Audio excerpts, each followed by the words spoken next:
sommes de retour dans cette édition du Minimac de la lettre de l'acheteur en partenariat avec placedelabourse.fr et il est désormais temps de recevoir notre invité sur notre plateau, monsieur Sébastien Poncelet. Bonjour monsieur. Bonjour. Bonjour, merci beaucoup d'être avec nous ce matin et d'avoir accepté notre invitation. Je rappelle que vous êtes directeur du développement chez Agritel. Agritel qui est un cabinet de conseil dont les clients sont l'ensemble de la filière et l'ensemble de la filière agroalimentaire et également les professionnels du terrain, je dirais d'une certaine façon. Agritel a publié en début de semaine une étude sur la moisson 2022, les projections de moisson 2022, et il y a deux choses il y a énormément d'intérêt et de données très intéressantes. Il y a deux choses qui peuvent en ressortir, c'est notamment la baisse du volume de production, la baisse du volume des rendements. Comment est-ce qu'on peut expliquer ça, cette baisse de 2 millions de tonnes par rapport à la saison précédente? Alors effectivement, on a fait notre enquête annuelle sur la récolte de blé en France, parce qu'on va s'intéresser principalement au blé qui est la principale production céréalière. On a une production à 33,4 millions de tonnes, c'est 2 millions de tonnes en dessous de l'année dernière, c'est en dessous de la moyenne. Je dirais que c'est la météo. La météo a été très dure. Partout en France, on a eu du gel très fort, on a eu de la sécheresse pendant tout le printemps, on a eu des épisodes de grêle très forts par endroits, la canicule en fin de cycle, bref, il y a tout eu et les événements climatiques se multiplient d'année en année et cette année ne fait pas exception. Ne fait pas exception et ça a été... La récolte est déjà faite là aujourd'hui. Alors, la récolte de blé se termine aujourd'hui, les derniers champs de blé se moissonnent en France sur la bordure de la Manche, dans le nord de la Bretagne ou sur la côte normande, mais la récolte se termine. La récolte est terminée depuis bien longtemps dans le sud de la France. Au sud de la Loire, c'est vraiment la zone qui a fortement souffert. Ouais, pardon, pourquoi? Pour quelle raison? Parce que la zone a pris la sécheresse de plein fouet, les blés n'ont jamais eu le temps de se refaire, je dirais, une santé, tandis qu'au nord de la Loire, on a quand même eu un peu de pluie au mois de juin. Après mars, avril, mai très sec, on a eu un peu de pluie au mois de juin, qui ont permis de bien terminer la production au nord de la Loire. Donc le nord de la Loire s'en sort mieux que le sud est très mauvais. Le nord de la Loire est correct en termes de production, ce qui fait que la récolte française n'est pas catastrophique. On a connu des récoltes à 30 millions de tonnes ou en dessous de 30 millions de tonnes, mais on est en dessous de la moyenne, notamment avec ce sud de la Loire qui déçoit. Et c'est ce qui explique donc la forte hétérogénéité des rendements en France au cours de cette saison 2022. Alors on a une très forte hétérogénéité des rendements entre le nord et le sud de la France, mais on a aussi une très forte hétérogénéité au niveau même des exploitations. On a des rendements qui varient de 30% d'une parcelle à l'autre chez les agriculteurs. Donc dans la même région? Dans la même région et dans la même exploitation, dans le même village, parce que la météo était tellement âpre, dure, qu'il suffit d'avoir une variété qui... résiste mieux au sec du mois de mai, ou une parcelle qui a un peu plus de terre qu'une autre, ou plein de critères agronomiques différents, qui fait qu'on a une énorme variabilité parce qu'on a un climat qui était très dur cette année, mais qui est là quand on voit la fluctuation de production d'année en année, qui est de plus dur chaque année. Et est-ce que, où on en est du niveau des prix, est-ce qu'on peut anticiper d'ores et déjà, finalement, avec cette baisse des rendements, une hausse des prix du blé? Alors, est-ce que c'est mathématique à ce point-là? Non, parce que le marché mondial du blé et la production française, c'est quelques dizaines de millions de tonnes, on va dire, sur un marché mondial du blé de plusieurs centaines de millions de tonnes. Sachant que la France est quand même 6e producteur mondial. Voilà, alors on fait partie des premiers, du top 10 des exportateurs mondiaux. Mais la production française a là son importance au niveau des exportations françaises. Aujourd'hui, la problématique, c'est qu'on a une petite récolte. On produit moins. Or, on exporte plus que d'habitude. Les carnets de commandes sont pleins. Les carnets, là, le mois de juillet va être record à l'export. Le carnet de commandes est plein pour août. Le carnet de commandes est plein pour septembre, pour octobre. Même novembre est déjà très très plein. Pourquoi? Parce qu'avec, hélas, la guerre en Ukraine, l'Ukraine, malgré les négociations de corridor, pour le moment, ne sort pas de blé. La Russie a beaucoup de freins aussi pour sortir son blé à l'export. Et aujourd'hui, les pays acheteurs de blé du monde entier s'adressent à la France.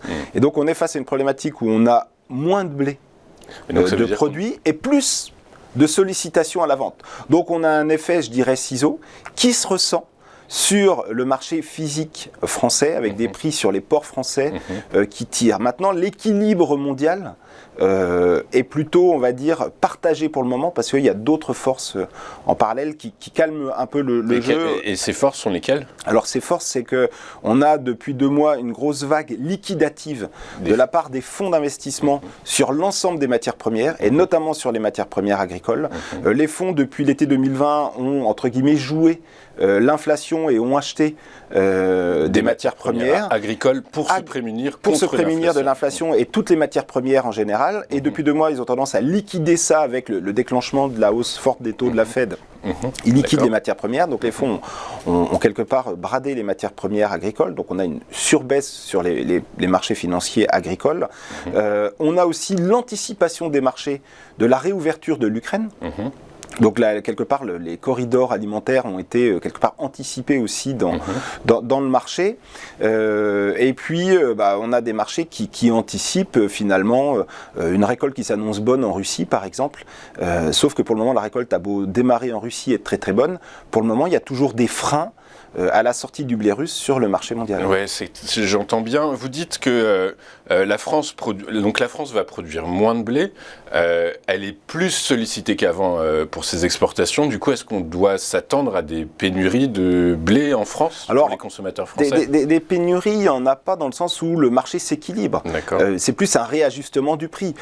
On a eu ces dernières semaines, avec la déprime des marchés à terme et du contrat à terme blé de Ronext, on a eu un marché français qui est arrivé parmi les moins chers au monde, et aidé aussi sur le marché mondial par la faiblesse de l'euro-dollar. Et donc ce blé français qui est devenu parmi les moins chers au monde ne peut pas le rester.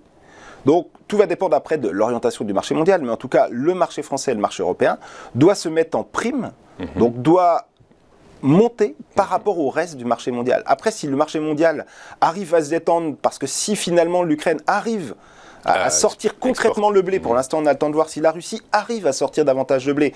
Pour l'instant, on attend de voir et si les récoltes ailleurs dans le monde sont correctes. Et là aussi, on attend de voir parce que pour l'instant, c'est pas une certitude. Alors, peut-être que le marché français se maintiendra par rapport au reste qui baisse. Mais en tout cas, c'est plus une question d'ajustement du marché français qui doit être plus cher que la situation internationale, ce qui n'était pas le cas jusqu'à maintenant. Donc en fait, finalement, les volumes, on n'en a que peu faire, finalement. En fait, finalement, le prix ajuste la disponibilité en volume. Mais en tout cas, on a une vraie tension propre au bilan français, aux céréales, au bilan même, on peut étendre ça à l'échelle de l'Union européenne. Et alors, très clair, l'Union européenne, et notamment le Sud, qui fait face à des épisodes climatiques sans précédent, on pense notamment aux épisodes caniculaires qui s'enchaînent et qui constituent des records absolus. Quel est l'impact de ces épisodes caniculaires sur les récoltes, et je pense notamment au maïs? Oui, alors le blé a souffert un petit peu en Europe, mais comme il se récolte au mois de juillet, finalement, il est un peu passé au travers. Mais là, la sécheresse qui s'aggrave et qui dure et la canicule, ça affecte la culture de l'été, qui est le maïs. Le maïs se fait surtout dans la moitié sud de l'Europe, et c'est là où il fait le plus sec, c'est là où il fait le plus chaud. Et surtout, cette sécheresse s'étend de l'Atlantique jusqu'à l'Ukraine. Donc finalement, c'est toute l'Europe centrale qui a un gros bassin avec les Balkans, un gros bassin de production de maïs qui souffre également, comme le sud-ouest de la France, comme l'Italie. Et on attend une énorme chute de production de maïs en Europe qui ne va faire que de s'ajouter à la tension. Parce que quand on manque de blé, finalement, on a le maïs qui est là pour principalement nourrir les animaux. Mais quelque part, le manque de maïs qui est en train de se creuser à vitesse grand V de semaine en semaine en Europe va faire que l'alimentation du bétail européenne va solliciter davantage le blé. Or, notre blé, le monde entier nous l'envie et vient nous le chercher parce qu'il n'y en a pas assez sur le marché mondial. Donc c'est un phénomène de forte tension à l'échelle européenne. Après, la situation mondiale peut, elle, s'améliorer si l'Ukraine arrive... La situation géopolitique mondiale. La situation géopolitique mondiale, mais aussi si l'Ukraine arrive à sortir son blé, à un moment donné, si la Russie arrive à retrouver un vrai flux d'exportation comme elle l'avait avant, et si les récoltes arrivent à être correctes en maïs, par exemple, aux États-Unis, on peut avoir une temporisation mondiale et une forte tension européenne. Ce qui serait à craindre, mais pour l'instant on n'en est pas là, ce qui serait à craindre, c'est une forte tension européenne, doublée d'un maintien d'une très grande tension mondiale. Et les mois à venir seront cruciaux en surveillant à la fois les récoltes américaines et en surveillant la capacité de la Russie et de l'Ukraine à revenir sur le marché mondial. Mais ça, seul l'avenir nous le dira. Seul l'avenir nous le dira. Effectivement, personne n'est capable de l'anticiper. On sait juste, effectivement, comme vous l'avez dit en introduction, qu'il y a eu des négociations, un accord signé entre l'Ukraine et la Russie pour ouvrir les corridors, les flux il faut voir l'épreuve du commerce et la réalité du terrain. Exactement. C'est souvent comme ça.